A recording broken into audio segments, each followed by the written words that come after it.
Hello guys and welcome to a new episode of the Football Show. As today we're going to talk about yesterday's and Saturday's Premier League games and also games from other European leagues. As you can see, I'm doing a new camera setup, which is from the webcam. It's going to take time to put I'm going to solve it, make it much better than it could be, but there it is. Pretty sure you like the new setup, guys. So yeah. Let's start with the Saturday's Premier League games.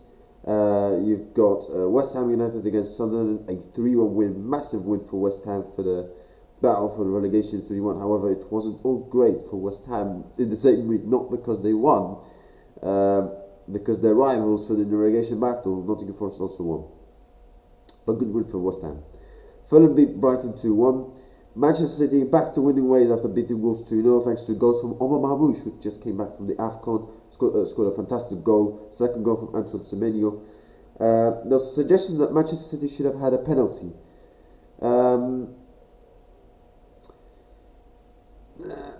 Do I think it's a penalty? In my opinion, if the referee gave it as a penalty, I would understand it. But in my opinion, I think the referee made the right decision because yes, there was in his hand. However, the defender didn't help himself. Muskir didn't help himself by opening his hands, but I would say that it hit here, there. It hit in this arm, this way, right, and it kind of made a contact between the hand and the body of the ball, like I'm talking about. So we all know the handball rule is from here, of course. It's not from here. So I think, to my opinion, it was the right decision to give it as a penalty, not to give it as a penalty. That's in my opinion, that's the right decision. But if the referee gave it as a penalty, I would also understand. But it's also refreshing to see the referee, sticking to the decision that he made, because we see referees all the time go to the monitors and they change the decision. But it's very courageous from that referee to, not award it as a penalty. Burnley 3-2 with Tottenham Hotspur. More pressure on Thomas Frank. The winning one up, but they drew at the end. And where are Tottenham now? They are 14th in the Premier League and they are only 8 points clear of the relegation zone. It's not looking good for them. Thomas Frank is for sure under pressure. But Burnley, they've been a decent run of form, actually. They've been competing quite well against the big teams, Man United, Liverpool, Tottenham. Even though Tottenham's not much of a big team. But good point for Burnley. Bournemouth beat Liverpool 3-2, thanks to the last minute goal from Amin Adli. Very deserved win from Bournemouth side. Very, very deserved win. Congratulations to Bournemouth for that win. You look at the first half, I thought they were fantastic. They went 2-0 up in the first 35 minutes. First goal, they capitalised on a very bad mistake from Van Dijk. I don't know what was he doing. Alex Jimenez, and listen, Liverpool down to 10 men from Joe Gomez because of Joe Gomez's injury, and with a team of an experience like Liverpool, you would think they would try to make a tactical foul.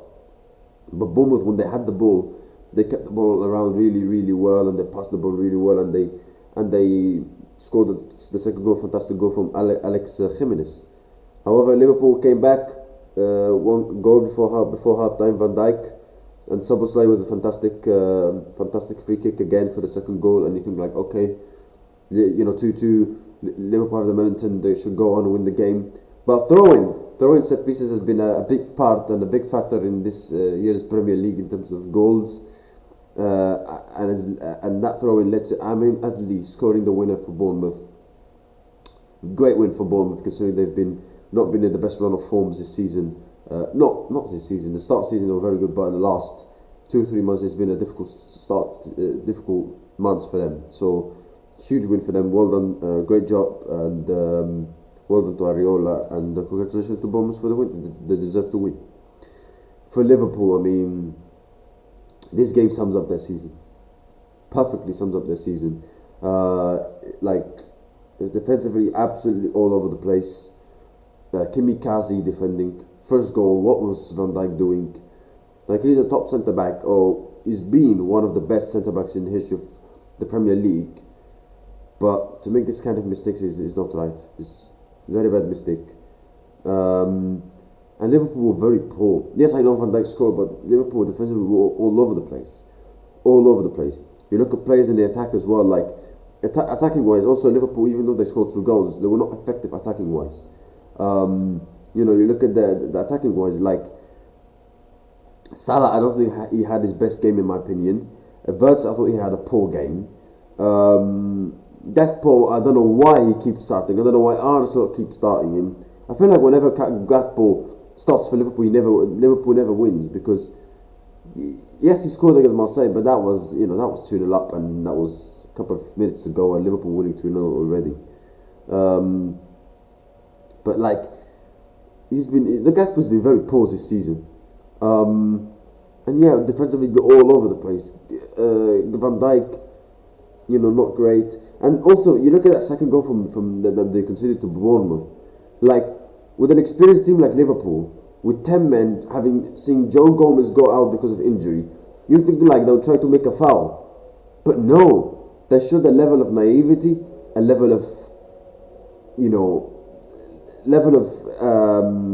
lacking basics. And the defensively, they were so poor. It's unbelievable. They were so poor. And they showed a bit of naivety for that second goal.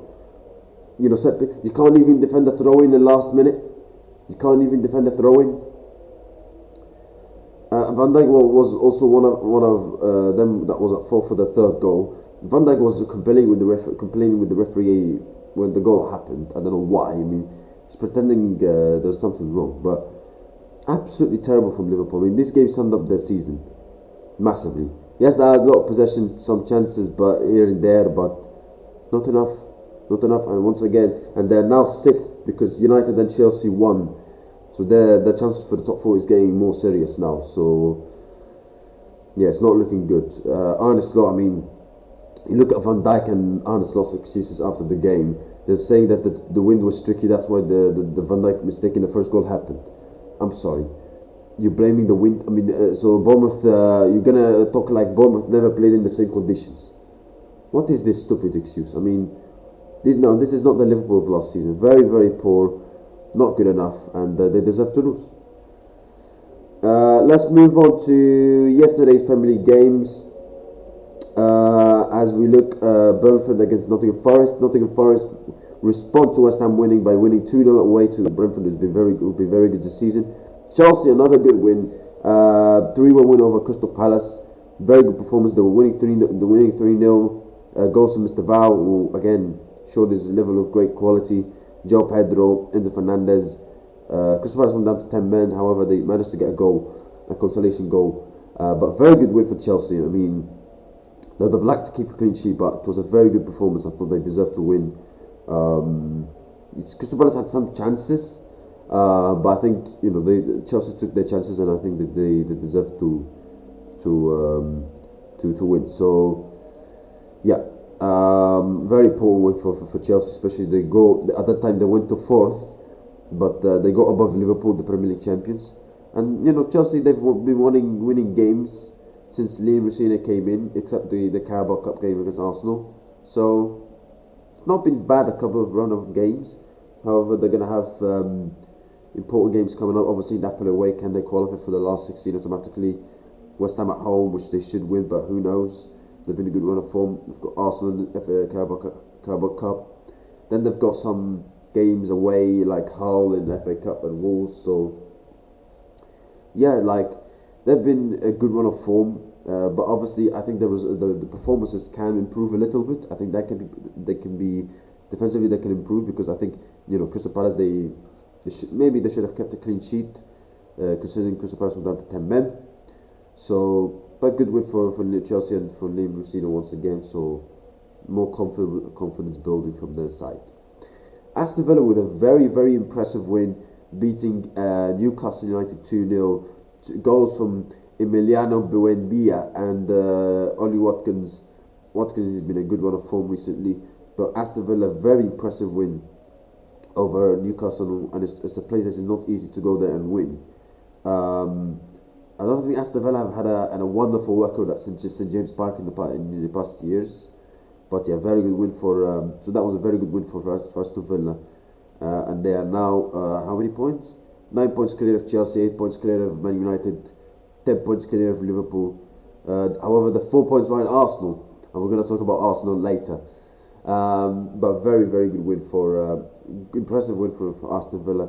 From Newcastle, I mean, frustrating. I mean, their fans have been, they were complaining in social media, about Eddie Howe's comments in the PSR, restrictions, etc. I understand the frustrations of the Newcastle fans because, yes, I mean, Eddie Howe was saying, oh, the PSR stops us from what we want to do in the transfer window.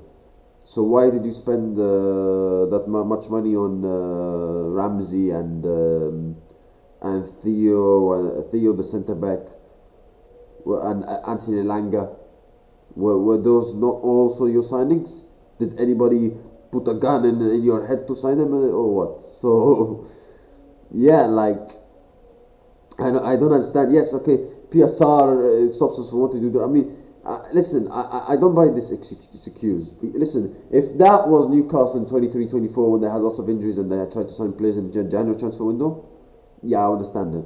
But this season, no. When they spend that money, most of that money they had, and they signed players like Anthony Langa, Ramsey, etc. in the summer transfer window, and those players haven't delivered. That's not PSR's fault. That's your fault. So, yeah. And as I said before, has Eddie Howe taken Newcastle as far as he can, because they're not far away from the top four. But if you look at other competitions, they're going to be out of the Carabao Cup. FA Cup away to Aston Villa, that's a very tricky game.